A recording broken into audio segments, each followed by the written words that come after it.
Frank Camacho joins us now on MMA Junkie Radio. He's fighting Drew Dober. What's up, Frank? How you doing? Hey, very good, man. Sorry about the technical difficulties earlier.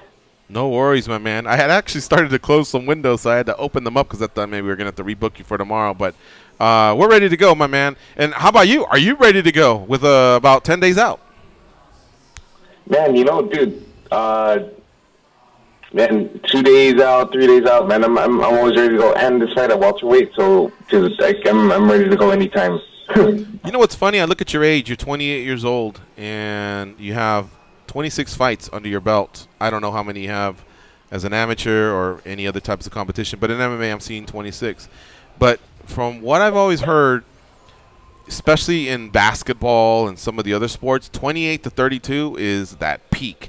Now, it may not be the peak athletically, because a lot of people when they're in high school can do like 200 push-ups, and they'll never get those days back. You know what I mean? But they're just not as savvy when it comes to the mental side. How about you, Frank? Do you feel like you're entering some sort of a prime at age 28 with the amount of fights that you've had, the amount of training that you've had, and physically how you're feeling? Man, you know, I'm feeling really, really good, and mentally, dude, yeah, I think you're absolutely right. You know, like, I mean, I don't feel like when I'm 19, 20 years old, you know, where you don't even need to warm up and you just jump on the mat and start hitting the bag and all that stuff, you know. So, I'm just feeling really, really good right now, and now that I'm in the UFC after all these fights, I'm still learning.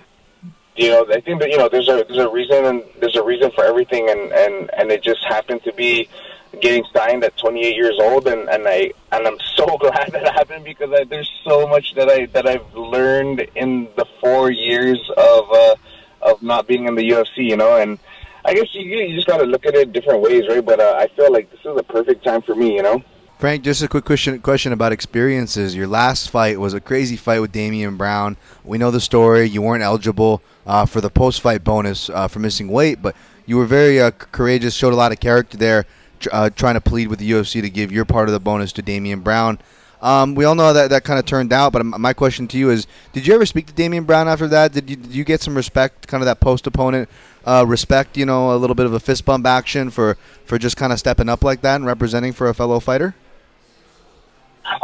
You know, maybe not so much per se with me giving him my bonuses. I know that the funds are already allocated, you know. So I was like, man, if I'm not eligible, man, give someone, you know, give it to a charity, or man, give it to Damian Brown or something, because, you know, he showed up, he did his part, and he ended up taking the fight, you know. But if anything, that battle and that fight, you know, you really share something special with someone that's willing to stand in front of you and trade and I don't know, it's just this we had this special moment, you know. So when we got a fight of the year candidate, you know, he was the one that messaged me on Instagram. He sent me the UFC link.